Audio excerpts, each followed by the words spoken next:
విజ్ఞాన్ గారు మొన్న మనం చూసాం. 'పవన్ కళ్యాణ్' గారు ఒక మంచి పని చేశారు. ఏదైతే రేషన్ బియ్యము అక్రమంగా ఆఫ్రికాకి తరలిస్తున్నారో ఏదైతే స్టెల్లా అనే షిప్‌ని పట్టుకొని దాన్ని సీజ్ చేయడం జరిగింది. ఏదైతే సెంట్రల్ నుంచి ఎలాంటి ప్రెషర్ ఉన్నా మనం హ్యాండిల్ చేస్తాం అన్నట్టుగానే చెప్పారు.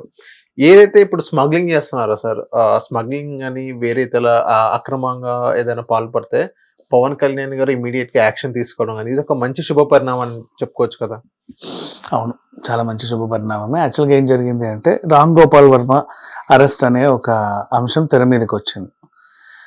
అసలు మొత్తం ఒక టీమ్ కోయంబత్తూర్, ఒక టీమ్ అటు, ఒక టీమ్ ఇటు మొత్తం దేశమంతా ఎతికేస్తున్నారనమాట. ఎక్కడున్నాడు హెలికాప్టర్‌లేసుకొని సీఆర్‌పీఎఫ్ బలగాలు ఆ రేంజ్‌లో వెతుకుతా ఉంటే నెక్స్ట్ ఏమైంది? డెన్‌కి మాత్రం రాలా ఎవరు ఆఫ్ కోర్స్.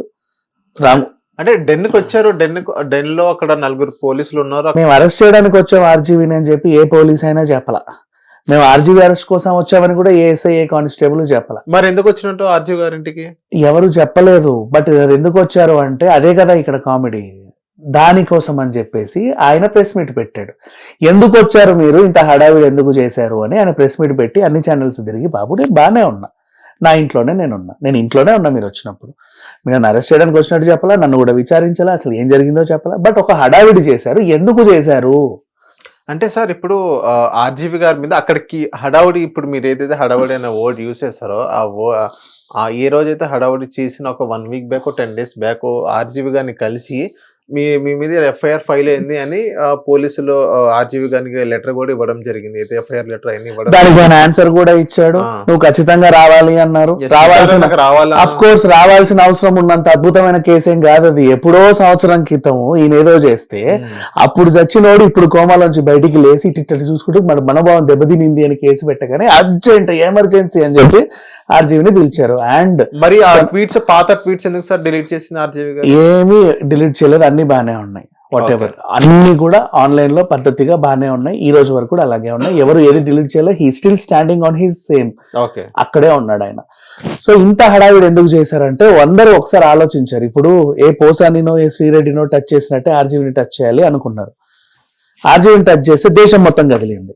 ఆయనకు ముంబైలో ఇన్ఫ్లుయెన్స్ ఉంది, ఇక్కడ ఉంది, అక్కడ ఉంది, అన్ని చోట్ల ఉంది కాబట్టి మొత్తం అంతా కదిలింది. కదిలేసరికి అసలు ఆయన అరెస్ట్ చేయాల. ఫస్ట్ ఆఫ్ ఆల్ ఒక హడావిడి చేశారు. బెదురుతాడేమో అనుకున్నారు. ఈయన బెదర్లా. ఏం చేయాలో అర్థం కాల టైంకి సిచ్యువేషన్. ఇది ఇంకా ముదురుతా ఉంది. ఆయన బయటకు వచ్చి చెప్పేస్తున్నాడు వాట్ ఈస్ దిస్ అని చెప్పేసి. అదే టైంలో ఒక రోజు ముందు నేను పుష్ప సినిమాని పైరసీ చేస్తా అని చెప్పి ఒక వాయిస్ బయటకు వచ్చింది. పైరసీ అనేది ఒక పైరసీ చట్టం చాలా అదేంటిది, ఫస్ట్ ఒక సినిమాటోగ్రఫీ మంత్రి చేయాల్సిన మొదటి హామీ అది పైరసీ నిర్మూలన ఫస్ట్ ఆఫ్ ఆల్. అలా ఒక వీడియో, ఒక ఆడియో డైరెక్ట్ గా వచ్చి మొత్తం సర్క్యులేట్ అవుతుంది, నేను పైరసీ చేస్తాను, వాడిని కదా పట్టుకోవాలి. అంతే కదా. ఎవరిదో అడ్రస్ లేనివాడి బోర్డింగ్ గాడి మనోభావం దెబ్బతినిందని చెప్పి ఆర్జీవి దగ్గర రాకూడదు కదా. అంత అవసరం లేదు కదా, వెయిటేజ్ లేదు ఫస్ట్ ఆఫ్ ఆల్. సో ఇది మొత్తం దేశం అంతా క్వశ్చన్ చేసేసరికి ఇప్పుడు ఈ సిచ్యువేషన్ ని డైవర్ట్ చేయాలి. డైవర్ట్ చేయడానికి దొరికిన అంశం ఏంటంటే స్టెల్లా దగ్గరికి వెళ్ళేసి ఇలా ఫోటోలు దిగారు. ఆల్రెడీ ఆ స్టెల్లా ఒక రోజు ముందే అక్కడ కలెక్టర్ సీజ్ చేశాడు. సీజ్ చేసిన షిప్ ని ఎందుకు మళ్ళీ సముద్రంలోకి వదిలేరు? మళ్ళీ ఎందుకు సముద్రంలోకి వదిలేరు అంటే ఇప్పుడు అక్కడికి వస్తున్నా నేను. వెళ్ళిన షిప్ ని చేసి పట్టుకోవచ్చు, ఆ సెగ్మెంట్ అలా కూడా ఆలోచించవచ్చు. ఎగ్జాక్ట్లీ. ఇక్కడ దానికంటూ కొన్ని రూల్స్ రెగ్యులేషన్స్ ఇవన్నీ ఉంటాయి. ఫస్ట్ ఇవి ఆలోచించుకుందాం. వేరే దేశానికి సంబంధించిన షిప్ని మన కస్టమ్స్ వాళ్ళు సీజ్ చేయాలి అంటే దాంట్లో డ్రగ్స్ కానీ ఇంకేమైనా కానీ అంటే రాకూడదు, ఇల్లీగల్ సరుకు ఏదైనా ఉండాలి. వాళ్ళ రూల్స్ అండ్ రెగ్యులేషన్స్ ప్రకారంగా బియ్యం అనేది ఇల్లీగల్ సరుకు కాదు. సో వాళ్ళు సీజ్ చేయడానికి లేదు. అయినా సరే షిప్ను ఆపొచ్చు. ఎలా? మాకు బిల్లు కట్టలేదండి టైంకి, అందుకే మేము హోల్డ్ చేశామని చెప్పొచ్చు. వాడు గనక టైంకి నీకు బిల్లు కట్టుంటే నీకు అది మళ్ళీ హెడ్ఏకే, నేను బిల్లు కట్టినా వీడు నా షిప్ని వదలట్లేదని చెప్తాడు. అంటే ఆ స్కోప్ కూడా ఉంది నువ్వు లేట్ చేయడానికి. నెక్స్ట్ ఇంకోటి చేయొచ్చు, బియ్యాన్ని కస్టమ్స్ పరిధిలోకి రాదు, వాళ్ళైతే చేతులు ఎత్తేస్తారు, మాకు సంబంధమే లేదు బియ్యాన్ని సీజ్ చేయడం, మాకు ఎక్కడా లేదు. ఇది బియ్యం ఎవరిది? పౌర సరఫరాల శాఖకు వస్తుంది. వాళ్ళు కేసు పెట్టాలి, వాళ్ళు సీజ్ చేయొచ్చు. వాళ్ళు సీజ్ చేయాలన్నా ఏం చేయాలి? ఫస్ట్ మేము దీన్ని మాకు అభ్యంతరం ఉంది అని కస్టమ్స్ కి ఉత్తరం రాయాలి. ఆ కస్టమ్స్ వాడు ఉత్తరాన్ని స్వీకరించాలి అంటే ఆ బైలాస్ ప్రకారంగా ఇది ఇల్లీగల్ అని ఆయన దగ్గర ఉండాలి. ఇది ఇల్లీగల్ కాదని ఆయన దగ్గర ఉన్నప్పుడు నీకు అది మా చేతుల్లో లేదండి అని ఈయనకు చెప్తాడు. ఇక్కడ ఎవరు ఏమీ చేయలేని సిచ్యువేషన్ అనమాట అది. ఓకే. ఎవ్వరు కూడా ఏమీ చేయలేరు. బోటు చాలా శుభ్రంగా అక్కడ నుంచి వెళ్ళిపోవచ్చు. అవసరమైతే ఆ బియ్యాన్ని మొత్తం దించి మళ్ళీ ఇప్పుడు అది రేషన్ బియ్యం అంటున్నాం, దాన్ని దించి మళ్ళీ కొత్త బియ్యం ఎక్కియడం. ఇంకొకటి, ఈ షిప్లో ఈ సర్దుబాట్లను అయ్యడానికి ఇంకో వారం పడుతుంది, నీకు టైం కూడా ఉంది. సో ఈ రోజు వరకు కూడా ఆ షిప్ని సీజ్ అనే విషయం ఏదైతే ఉందో అది ఏ యాంగిల్లో చూసినా సరే ఆ షిప్పే గెలుస్తుంది. స్టెల్లానే విన్నర్ ఇక్కడ ఓవరాల్గా చెప్పాలి అంటే. సో స్టెల్లా మీదికి ఆర్జీవీ అరెస్ట్ అండ్ ఇంకా మిగతా టాపిక్స్ని డైవర్ట్ చేయడానికి స్టెల్లా ఉపయోగపడింది యాక్చువల్గా ఆ టైంలో. బేసికలీ చెప్పాలి, ఆల్రెడీ సీజన్ అబౌట్ డైవర్షన్ కోసమే స్టెల్లాని వాడారు. ఎగ్జాక్ట్లీ డైవర్షన్ కోసమే స్టెల్లా. ఎందుకంటే దేశం మొత్తం క్వశ్చన్ చేసింది why RGV should be arrested. అంటే అక్రమ పోస్టులు, అదే అక్రమ పోస్ట్ ఎక్కడ పెట్టాడమ్మా? ఇప్పుడు నీకు విషయం చెప్పిన, చంద్రబాబు నాయుడు గారికి చీర కట్టి, వైఎస్ జగన్ ఇంకెవరికి పవన్ కళ్యాణ్ చీర కట్టి, లోకేష్ చీర కట్టిన ఒక పోస్ట్ ఆయన సంబంధించిన ఎక్స్ ఖాతాలో బయటపడింది, అంతే కదా.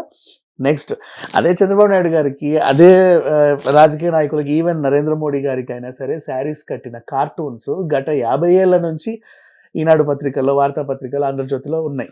సరే, అదొకటి. Cartoon is nothing but A body shaming. ఇప్పుడు అంటే ఇప్పుడు వ్యూహం సినిమా గురించి ఆ సినిమా కూడా తీసారా, అది కూడా వస్తుంది కదా, అక్కడికే వస్తున్నా. Cartoon is nothing but A body shaming. ఓకేనా? ఇప్పుడు నేను కార్టూన్ వేయాలంటే ముక్కు పెద్దగా, మూతి పెద్దగా, చెవులు వంకరగా వేసేస్తా. కొంచెం బొద్దుగా ఉంటే లడ్డు గుండ్రంగా గీస్తాడు. ఇప్పుడు కేసీఆర్ది ముక్కు కొంచెం లా ఉంటుంది, ఆయన ఇంత పెద్ద ముక్కు వేస్తాడు.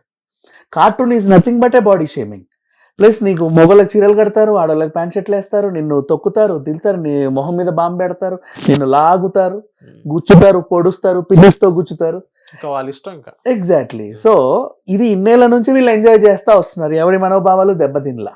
నెక్స్ట్ అదే తిరిగా మిమిక్రీ ఆర్టిస్టులు అందరూ కూడా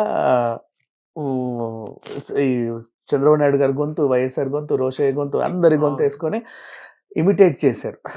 అప్పుడు ఎవరి మనోభావాలు దెబ్బతినలా. సో ఆర్జీవీ అండ్ ఇంకోటి, ఆ మధ్యకాలంలో కొన్ని ఛానల్స్ వికట కవి, ఆ కవి, ఈ కవి అని చెప్పి కార్టూన్ ఛానల్స్ కూడా, అక్కడ కూడా వాళ్ళు శారీస్ కట్టుకొని ఎగిరారు. అప్పుడు ఎవరి మనోభావాలు దెబ్బతినలా, ఇప్పుడు కూడా ఎవరి మనోభావాలు దెబ్బతినలా. అర్థమైందా? ఎవరినైతే తను టార్గెట్ చేసి పోస్ట్ పెట్టాడో ఆ మనుషులకు సంబంధించిన మనోభావాలు దెబ్బతినలేదు. ఎవడి మనోభావం దెబ్బతినింది? ఎవడో బోడిలింగం గాడు నిద్రలేసి చూస్తే లైక్ ఇట్ అని చెప్పి వాడి మనోభావం దెబ్బతింది. చాలా పెద్ద కేసు దేశంలో. దానికోసం పోలీస్ బలగాలు కోయంబత్తూరు, చెన్నై, ముంబై, మొత్తం హైదరాబాద్ అంతా తిరిగేస్తున్నాయి హెలికాప్టర్లు వేసుకొని, పెద్ద ఉగ్రవాదిని ఎతికినట్టు. దీన్ని క్వశ్చన్ చేస్తుంది కంప్లీట్ సమాజం. ఈ క్వశ్చన్కి ఆన్సర్ ఎవరి దగ్గర లేక డైవర్ట్. ఇప్పుడు వ్యూహం సినిమా గురించి వద్దాం. నువ్వు ఎలాగైతే కార్టూన్స్లో వీళ్ళని ఒక వ్యంగ్యాన్ని ప్రదర్శించావో, ఎలాగైతే మిమిక్రీ ఆర్టిస్టులు ఒక వ్యంగ్యాన్ని ప్రదర్శిస్తారో, ఎలాగైతే ఇమిటేషన్ ఆర్టిస్టులు, ఇప్పుడు కేసీఆర్ని ఇమిటేట్ చేస్తే ఒక పిల్లోడు వస్తాడు, జగన్ ఇమిటేట్ చేస్తే ఇంకెవరు వస్తారు, ఎలా అయితే ఇమిటేషన్ ఆర్టిస్టులు వచ్చి వాళ్ళ వ్యంగ్యాన్ని ప్రదర్శిస్తారో, అలాగే ఒక కళాకారుడు, ఓ దర్శకుడు వ్యంగ్యంగా ఓ సినిమా తీశాడు.